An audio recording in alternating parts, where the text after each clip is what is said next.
গাড়ি স্টার্ট দিবেন এই দোয়াটা পড়েন তো আপনারা। গাড়ি স্টার্ট দিলে, বিমানে উঠলে, ঘোড়ায় উঠলে, যে কোনো বাহনে উঠলে এটা পড়তে হয়। কোরআনের আয়াত, সুবহানাল্লাযী সাখখারা লানা হাযা ওয়া মা কুন্না লাহু মুকরিনিন ওয়া ইন্না ইলা রাব্বিনা লামুনকালিবুন। প্রশংসা সে আল্লাহর, যে আল্লাহ এই বাহনকে আমাদের জন্য বশীভূত করে দিয়েছেন। তিনি বশীভূত না করলে আমরা তো এটাকে বশীভূত করতে পারতাম না। এই ওস্তাদ, রং নিয়ে তো বাচ্চারাই খেলবে, আমরা ড্রাইভাররা তো যান নিয়েই খেলি।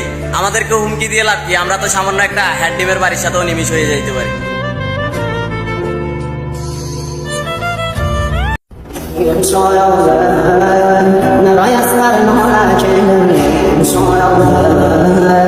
Sen